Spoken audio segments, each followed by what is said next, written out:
Good afternoon, everybody. I'm Katie Phillips. I'm the founder of the School of Self-Love, and I'm an intuitive and transformational coach. I'm also the host of my Menopause, an interview series. Welcome, where this is the last interview of day 4. I can't believe how I'm buzzing with all of the incredible information I've taken on board over this week. I have spoken to so many incredible women who have shared their different perspectives on menopause, and what's just been so beautiful is the common theme running through around how we really need to be talking about this, how it really is the most natural part of a woman's life, and how it actually is a really fantastic opportunity for a woman to go within rather than looking outside of ourselves, which is our habit, to go within and finally get to know ourselves and to really fall deeply in love with who we are. And just that line around falling in love with who we are, self-love, that's obviously what I'm all about. And Sonia de la Torre, and I probably said that wrong. Can you please say how to say your name? Sonia Bueno de la Torre. Oh, Sonia Bueno de la Torre. Yes, I've written it down wrong as well, and I know that. Thank you. But you say it so beautifully. And Sonia is a fellow self-love coach, and she's an energy healer and does all sorts of amazing things. And I just know that your unique perspective on menopause is going to be really powerful today. So thank you for joining us. My pleasure. Super excited. And can you let everybody know where in the world you're calling in from? Yes, I'm currently in the Dominican Republic. That's where I live at the moment. Stunning. And we won't ruin your screen right now, but your view is of the ocean, and it's right there. It's right there. Oh, go on then. Okay. It's early morning here, so good morning, everybody, for me. Good morning. Good morning. It's so good to see you. Sonia, I'm going to just start by reading out your bio, and then we'll dive into the questions. So, Sonia Bueno de la Torre helps women and men all over the world to fully love and trust themselves, to connect to their authentic self, and to create ultimate freedom and joy. That's what we all want, right? She's a self-love and energy coach and an expert on personal and spiritual transformation. She's the host of the weekly live show called Soul Infused Monday, and a true light worker on a mission to bring more love and consciousness to the planet. Amen to that. Thank you so much for joining us, Sonia. I'm really looking forward to this conversation. I find every conversation with you is very nourishing. So I think it's going to be a nice one. And I'm going to kick off because I actually have no idea whether you've been through menopause or in menopause. I don't know anything. So I'd love to know your menopause story if you're happy to share it. Absolutely, yes. And I just want to go back to something you said in the beginning that I love so much. Is really about using this time, if you haven't done so before, as to really go within instead of being on the outside. And my story is like, that's a very great question, by the way. I would consider myself I'm turning 47 next month. This month. Don't even know how that happened, right? The story on is like, even only recently, I was dealing with some issues, not major, but I can share more about that later. And I was working with one of my energy healers that I work with as well. And she asked me, okay, so how old are you? And how old was your mother when she got into menopause? And I was like, menopause? It's like, it's a little bit ago. It's like, oh my God, might be part of menopause already. And it didn't even occur to me because I was never really worried about it.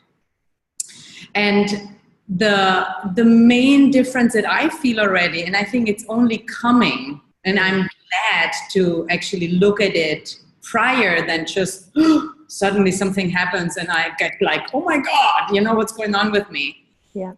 The main changes, or how I experience it so far the most, is changes in my physical body. Literally, this sounds wild, right? But my body shape changed. Like, it's really weird. Like, and how, like, some things around my body, I was like, what is that, right? And I didn't connect it before into, hey, it's because hormonal, it's changing, it's just changing, right? So I think more is to come.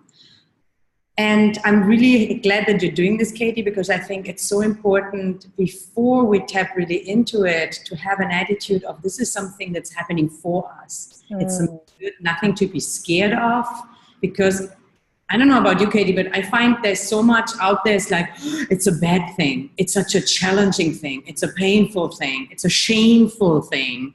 And this is, it's not. So I'm so happy you're doing this. Yeah, no, you're welcome. It is not a shameful thing at all. But the reason why I'm doing it is because I'm 43. I'll be 44 in July, Leo. And, and, I've just realized I had all these different things going on. And by the way, I've started to notice the body shape change as well. It's quite odd. It's like I'm not doing nothing different. Yeah. My body shape is definitely looking different. Not bad, but it's just kind of, oh, is that me? I didn't think I used to look like that. But I had all sorts of different symptoms going on. And I hadn't linked them together as a whole piece. I just thought it was just all this weird and wonderful stuff. And it kept being more and more stuff. And it had me starting to feel like there was something wrong with me until I realized I was in perimenopause. But what was interesting is my conditioning told me that because I'm in perimenopause, oh my God, like I've got some terrible years ahead of me. I'm old. It's the end. My sexuality is going to go down the toilet. I'm not going to want to have sex ever again. The body shape change I'm noticing is just going to go even more downhill. That's how I responded to it until I realized, oh, hold on, I'm a transformational coach and I don't do conditioning. I do choice, which is why I put together this series, because I want to learn about menopause. I want to understand how different people perceive it, and I want to know how to make it a positive experience. Yeah, I love that. And it really is an opportunity for us to know ourselves. So actually on that, what is it for you? Like beyond the physical changes, what does menopause mean to you? I think one of the most important things for me is that, and it might not actually answer the question directly, but it's not to put too much into it. It's such a natural thing. It's something that happens. And something that I get to experience and embrace versus it being a label of, oh, this is something bad, or this is this. And menopause is this, and menopause is this. No, it's just a period of our life where it's not a conscious choice. It just happens as we are human beings in our body as a woman, because men obviously are differently built. And to really, for me, menopause is simply a stage of my life, an experience that I go through that I do not know yet what is going to look like on the other side when it's kind of over, or whatever you want to call it, and I don't need to know. Like I'm really detached from it having to look a certain way, and I approach it very much as it can be graceful, it can be loving, and it will be what it will be, and to really trust that it is part of our nature, and to embrace it really, and without putting labels on it. Does that make sense what I'm saying? So much sense, because I even feel for me just the last couple of months in embracing it, because I made the choice, I made a conscious decision. I noticed I was thinking through the lens of conditioning, and through making the conscious choice already, it has shifted all of my symptoms to, it's far more graceful and easy now already, just through changing my mind about it. Totally powerful. And I'm sure we're going to talk about energy a little bit later. However, one thing that pops up for me right now when you say this is also super important, I think, when it comes to menopause in general, when it comes to anything, but today it's really about menopause, is not comparing yourself with someone else's menopause. Like not comparing yourself and not expecting a certain thing. Like your menopause is yours. Your body is unique. You are unique. Your experiences are unique. There are some similarities, obviously. But to really tune into what this is experience for me, and not expecting or comparing, because it takes away from the experience. It really, and it creates a lot of fear. I think there's a lot of scarcity around menopause.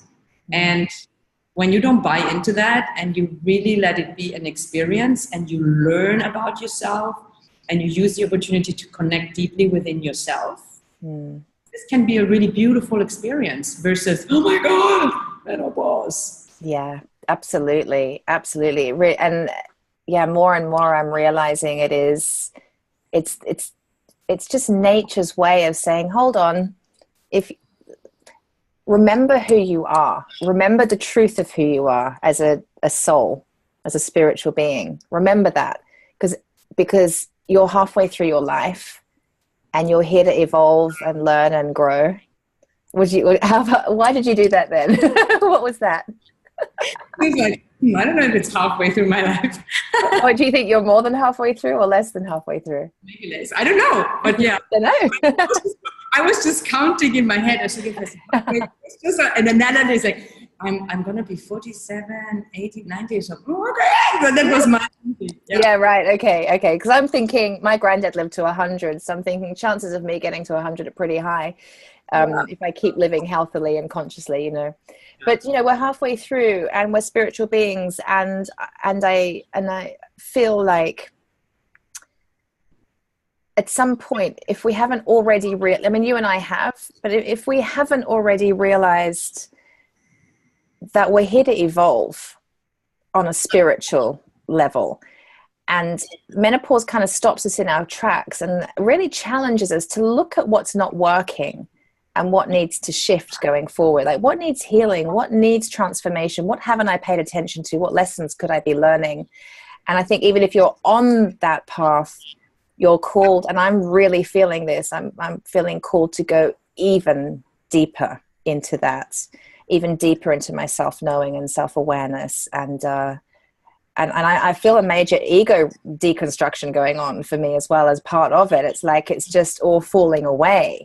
And I'm realizing more and more what's real, which is affecting my business. It's really, really an interesting time. Can you speak to that? What do you think about that? So much is coming up, but I also want to share for a moment, because it's easy to sit here and say, hey, I love myself and I embrace myself and it's not a big deal, all is good. But if you don't know me, that's not where I come from. Like, I used to hate myself. I used to be ashamed of my body. I used to not live my sexuality. I was in severe depression. And there were times in my life, looking back to that, when I was starting on my journeys like that, I was so depressed and in emotional pain that I wanted to take my life away. I'm sharing this because that transformation didn't happen overnight. And I really know the feeling of not feeling good within yourself. And not feeling good in your body. Yes. And if I wouldn't have done the work over time, now I would really suffer, because when we get older, it doesn't get easier. We are so attached and programmed that our worth is how we look, and we are very attached to our bodies. And I still am sometimes. It's like, however, if you get to menopause, and you said it beautifully, like if you haven't connected yet to who you really are, I call it the soul, the essence of the soul that comes in. If you're not connected to the spiritual being, that you are beyond your physical body, you really gonna suffer because of all those beliefs, the conditioning. And I do want to share, there was a moment like you, when, I realized, menopause. And I was kind of thinking, because age was never an issue. I had a lot of issues with a lot of things, but age wasn't an issue. It's like, menopause, that means I'm old. Like, what are people going to think about me? Because I feel very vibrant. I feel like every year I feel younger, spiritual. Yeah, me too. But that means like, I'm old, right? So I really can relate to that. And to connect deeply to who am I beyond those conditionings and beliefs, and really connect to the soul essence of your being. That will help you tremendously to go through a menopause, because otherwise you're going to be very judgmental with yourself. And you you will compare yourself, and you will feel shame, and you want to hide, and that creates unnecessary suffering. Absolutely. I'm so glad you shared that. And you're right. And for a lot of women and men, you know, because they have a number of experts have spoken to the idea that men go through menopause too. We call it midlife crisis, but it's menopause. It has another name, and andropause. I can't remember. Somebody mentioned it on one of the other calls as a very real thing for men. But, you know, a lot of people go through life very unconsciously. And menopause seems to be, what I'm discovering, seems to be the wake-up call for a lot of women. It's the point at which, you know, a lot, as you said, has built up and accumulated over time. And they're like, they have a choice. You do something about it or not, because actually it's going to affect your health if you don't process those emotions and clear out all those lower energies. For you and I, yeah, we've been doing the work a long time, so it's not hitting us now in menopause. For me, it hit me. I was on the floor 10 years ago with depression and anxiety. That was, you know, that was my rock bottom. But I am still being called to go deeper within myself now. I'm quite pleased that I had my rock bottom 10 years ago, not at the same time as I'm having major hormonal shifts. By the way, I'm like, thank God, because that might have tipped me over the edge. And you know, and to share, Sonia, another motivating factor for me creating this series was because my mum took her own life when she was 49, and I don't think we never spoke about her being in menopause, but I'm pretty darn sure that her hormonal shifts contributed to what happened to her. And she had clinical depression, sure, but talking therapy and antidepressants clearly just didn't do the trick. There was more going on for her that wasn't being addressed and spoken about. Menopause was such the shameful, embarrassing thing that we don't talk about because it suggests that you're old and past it, which is why we're doing this, because enough already with that. Anywho, so you're a self-love coach. Yes, I am. Well, the foundation of my work is energy work. So I'm consider myself an energy worker, and self-love is a huge part of my work because it's the foundation to everything. Like, if you don't love yourself, and when I say yourself, I mean the self, your true self, then it just affects everything. And it's interesting that you mentioned like the age also. A lot of women that I work with, of my clients, are actually between 40, 45, 60, like kind of, I just realized that, by the way. Yeah. You know, I didn't even think about that. And they often are at the point in their lives that they've done some work, but they're kind of still stuck. And now they're feeling that calling. What you said is like, something is shifting. You know, they might not even relate it to menopause. So in a sense, it makes so much sense to look deeper and to see what's missing in my life and how can I connect deeper within myself. And self-love is always a component. And it's a difference between understanding then logically, like I say, yeah, of course it's important to love myself, you know. However, to really, what does that mean? To love yourself means that you know who you are beyond your programming, beyond your beliefs. You know who you are as the essence of yourself. I call it the soul, but it doesn't matter. You know, you can call it whatever you want. And that does not mean that you don't have any issues anymore. However, it means you are connected and you know who you are, and then you have an experience versus being identified with something and suffering. Like, for example, you know, like, instead of being identified with I'm fat and old, I work with a lot of women. That's a lot. And that's like, I'm not good enough. Yeah. You know, I'm ugly, I'm stupid. All of those self and judgmental negative programming and talking. Yeah. Instead of saying, hey, I'm this and I'm not good enough and I'm ugly and I don't feel good about myself, versus I do love myself. I know who I am. And yes, sometimes I hear that voice of self-judgment, but I'm not identified with it. I have awareness and detachment from it, because that creates freedom and joy. And that even I kind of like, from an energetical perspective, even when I show it, it's like, it's a difference between living energetically like this kind of collapse and down and heavy and shameful. I love that. Really opening up, being in the world, showing up in the world, loving yourself and others, and make a difference in the world. So it's super uplifting. And what you're doing, Katie, is so uplifting. So I really love it. It is uplifting. It feels uplifting. Yeah, it's energizing me, actually, having these conversations. I'm receiving so much. It's gorgeous. How do you think self-love can help a woman, particularly around the menopause then? In any aspect. First of all, how you think about yourself, how you talk to yourself, how you treat yourself, because we are often our worst enemies. I just had a talk in the Soul Infused Monday show and last week in my self-love bootcamp about the inner critic. And I invite everyone who's watching this to do that for a moment, to see, hey, what is one of the things you say to yourself that you might not be aware of it much, that you say it on a regular basis, but just one simple statement like, stupid, I'm not good enough, I'm old, related to menopause. And then to feel into what does it do to your body? What does it do to your energy? Because usually what it does, it collapses us.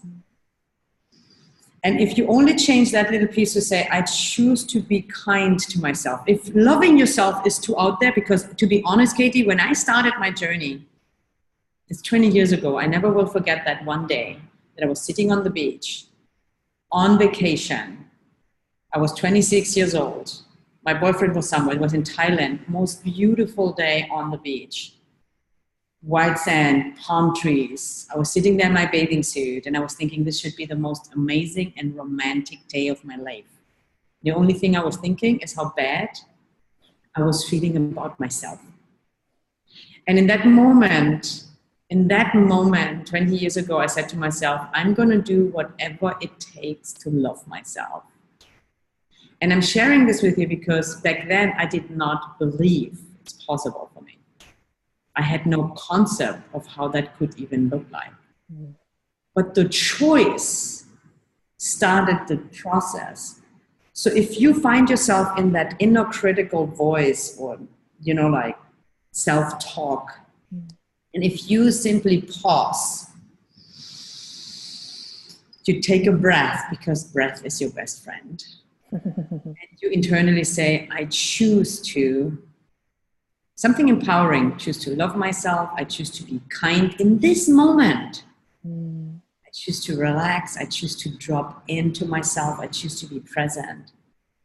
And when you do this several times a day, or just any time that you catch yourself, it will help you tremendously to incorporate more self-care and self-love, especially through menopause, because it's unpredictable. You don't know what's going to hit you and when. Is that helpful? So true. Oh my gosh, yes. I mean, yeah, absolutely.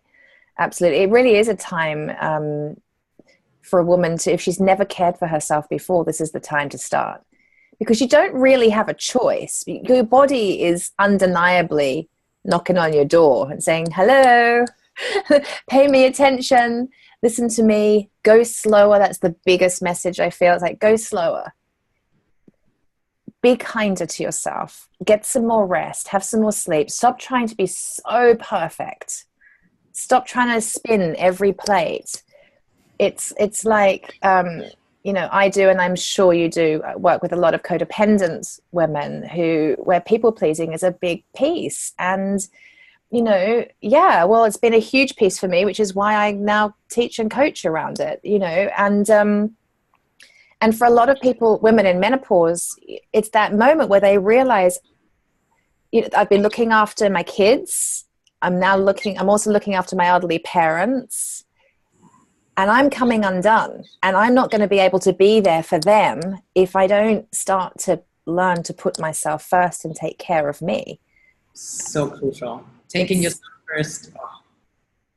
It is, isn't it? Like, what would you say to a woman that doesn't know, that's scared to put herself first or thinks it's really selfish, or what would you say to her?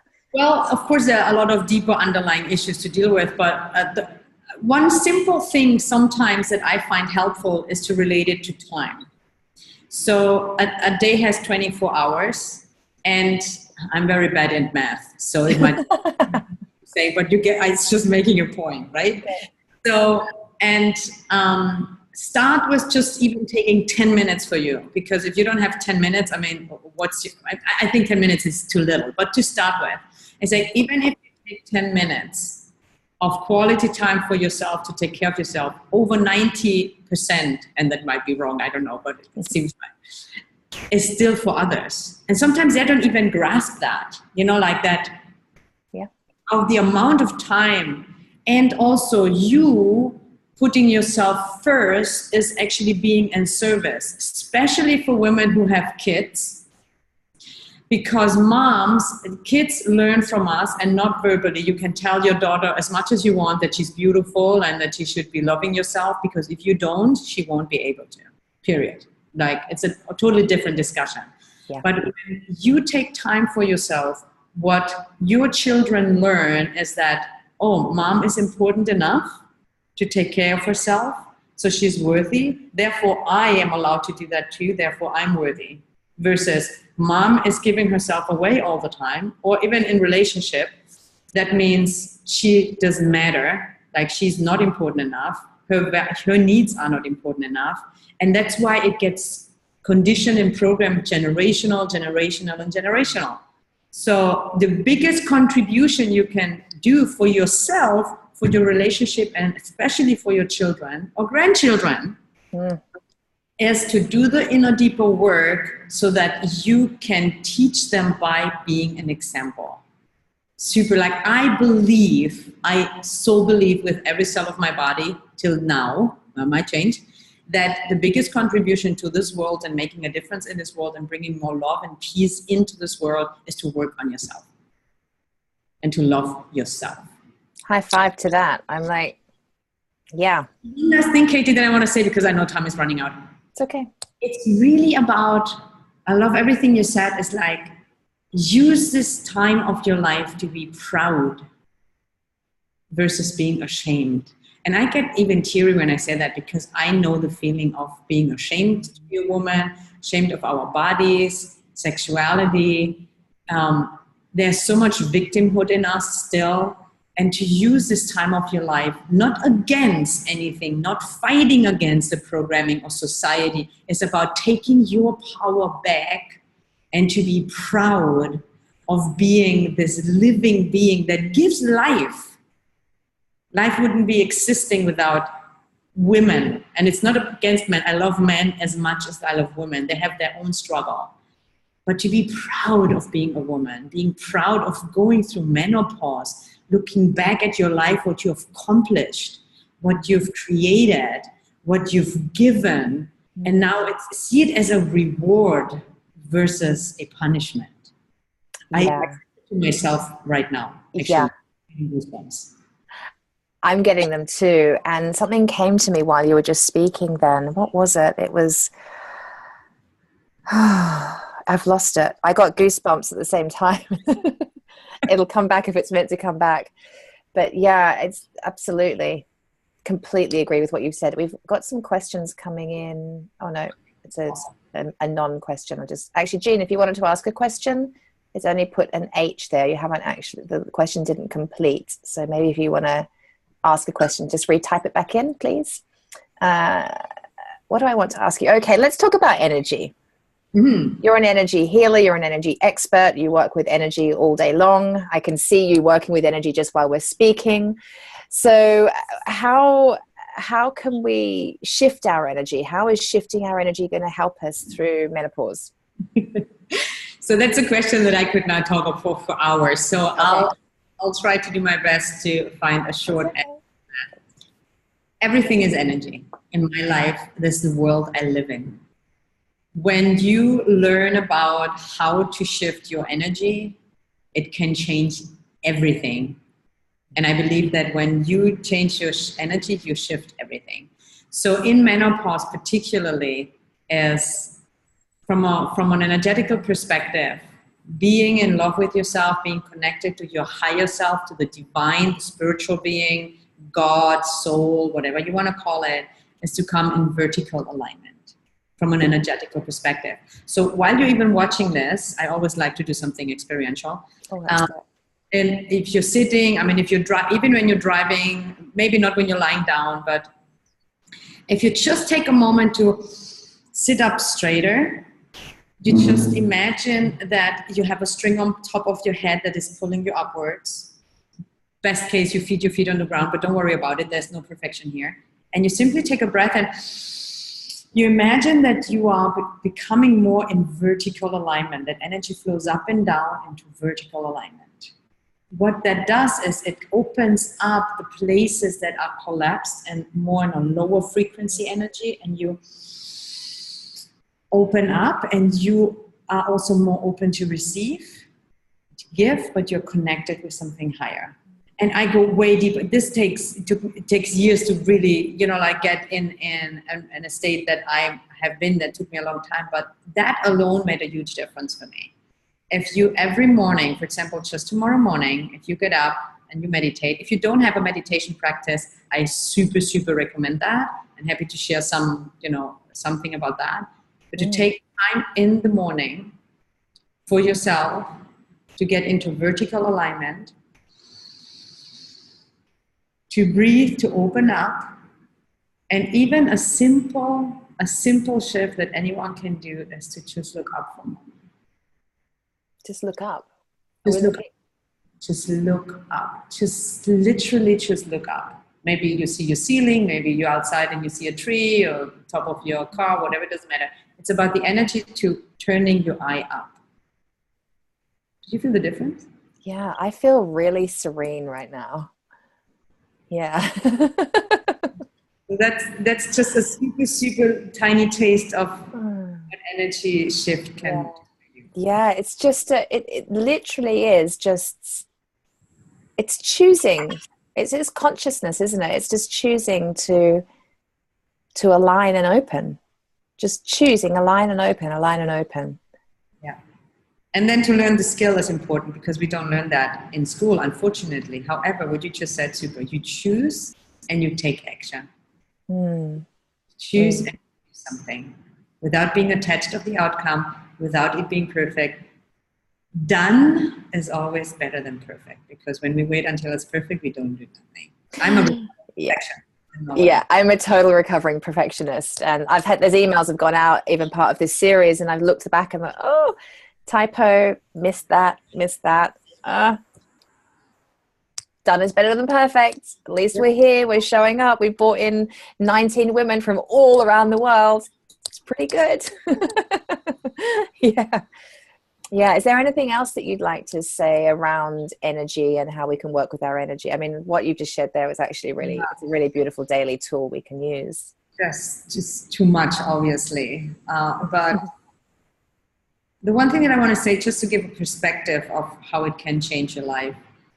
When you learn, or when you are perceiving your own energy, what it also does, it gives you an incredible empowerment, and you are influencing and you are in control of what you create, because your life is a reflection of your creation, period.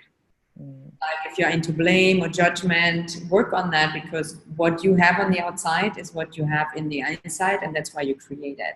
From an energetical perspective, if there's a lot of anger, resentment, self-hatred, judgment, all of these things that create a certain energy, and that's what you radiate out there, totally unconscious. When you learn about your energy and you heal those places that are stuck in your system and you open them up, what it does, it opens you up to connect to the true essence of that particular part. And I work a lot with chakras, but it doesn't really matter. But when you have, for example, woundings in your heart, and we all have woundings in our heart from very early childhood. So we put layers on it, protection layers, programming, beliefs. So even though you might still be in a loving relationship, there's always something blocking. You cannot be as intimate and open and safe as you wanted to. So when you start to peel those layers off and you work on that and you open it up energetically, it not open the hearts up, it's like it connects to the deep essence of the heart, who's in the core, that's just clouded with all that stuff. So energy work for me is the way to really connect to yourself and to tap into the essence of your being and to really live that and to be authentically who you are as a woman, feeling safe, feeling confident, speaking up, because I do believe that women are the ones that are going to make a shift. Not because men are not able or because I'm not, no, because men have a different story, a different conditioning.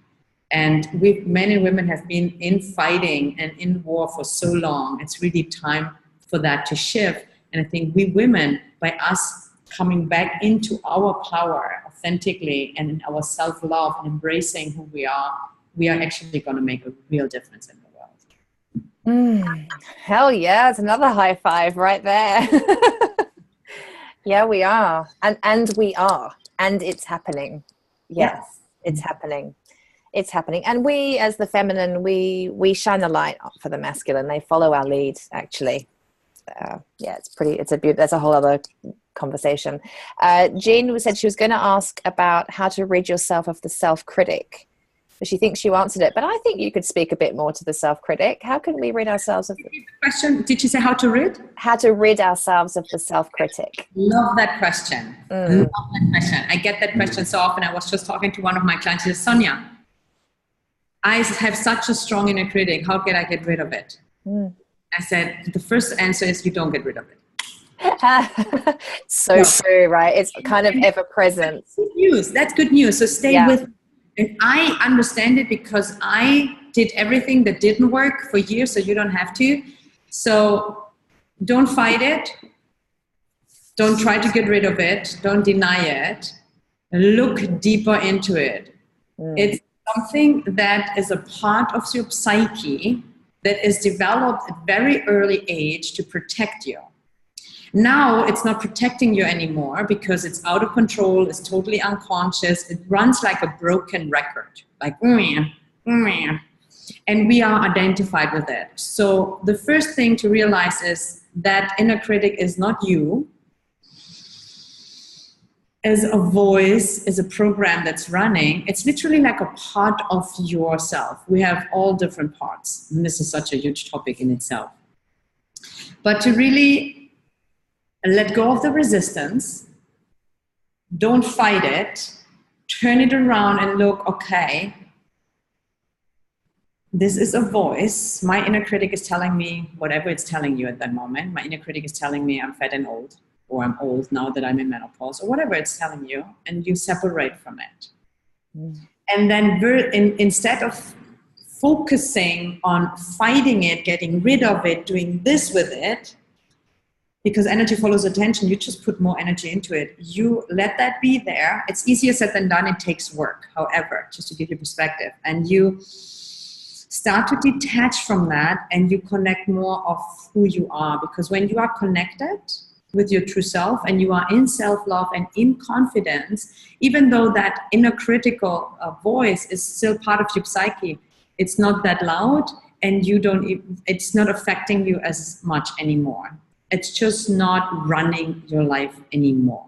Does it make sense? Check with her. I really want to be off. Yeah, does that make sense, Jean? Just type a note. But I think that was amazing. She's got a follow. Yes, she says, yeah, thanks. And she's got a follow-up question. How can you rid yourself of anger and resentment? So, first thing, I would change. I'm very much a word person because everything is energy. I would rather ask the word, how can I heal? How can I transform? Versus getting rid means like it's something bad.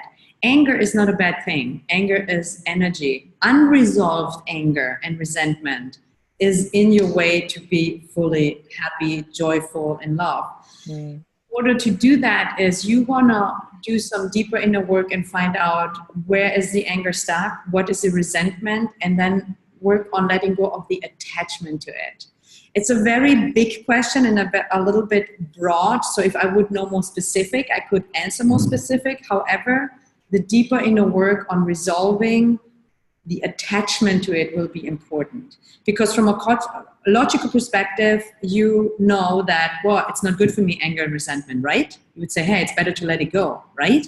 But there's something not letting it go yet. There's an attachment to it that usually comes from a wounded place, from a trauma, from a conditioning, from something that happened. And often it happens so early on that it's not in your conscious mind, it's in your energy system stuck somewhere. So you want to find out, and usually, I mean, I'm just very transparent. Like, these things we don't find out ourselves. We are blind to ourselves. You know, if I wouldn't have done the work for years, and I do, by the way, Katie, what you said, you know, you go deeper. I keep working on myself every day until I leave this body. Me too, absolutely, yeah. I love with inner work in the meanwhile. So let me check if that answered the question or if this is helpful. There is the whole solution here, obviously. It's a big question. And feel free to reach out to me, and I'm happy to speak deeper into it. Yeah, hopefully that was helpful, Jean. If you want to follow up with anything, yes, you said that's very helpful. Thank you. Yeah, perfect. All right, let's wrap up with your top tips to help a woman who's moving through menopause. If you can possibly limit it to just a few top tips around self-love, like how can she really love herself through this time of her life? Okay, so tip number one, make a decision. Yes. And that sounds simple, like no, any other tip, forget about it. Like, it's about a decision and a commitment. You, whoever's watching this, are totally able to love yourself and to go through menopause in a relaxed, graceful way. You are capable and able. What will be necessary is the decision and making a commitment to make this important to yourself. So that's the number one tip. Number two tip, definitely have a beautiful self-love practice, and I recommend meditation. And I do actually have a self-love meditation that I'm you've got the link for that, and I'll put it underneath the video. Why I like that particular meditation, because it's energy-based and incorporates what I was talking about it before. And I channeled that with a higher frequency from my actually source of my being. So if you don't meditate yet, meditate. And the third tip, like make a decision, make a commitment, meditate. And the third step, be playful with it. Yes. Relax with it. We always try so hard. No, let it be a joyful experience. Let yourself be curious. Discover versus dreading it or judging it. What if this is something like, imagine yourself like a researcher. I'm the biggest scientist in my life for my own inner world. So yeah, these are my tips. That's so beautiful. Thank you so much, Sonia. I love your perspective. I knew that your perspective was absolutely needed as part of this series. It's all, it just makes it so robust and again, nourishing. I think that's the word with you. I feel so nourished every time we speak. Thank you. Such a pleasure. I mean, I love being here. I totally agree with you. And we are always so in sync. So yeah, I know. Thank you for your time. Thank you for your words, your wisdom, just everything about you. Thank you. It's wonderful. It was a pleasure. Yeah, lots of love. And thank you, everybody, for joining us. That's it for today. And we have 3 more interviews tomorrow. I hope you'll join. And if not, all of the recordings are available over on our YouTube channel, which is Daring and Mighty TV. Okay, lots of love. Thank you again, Sonia. Bye. Bye.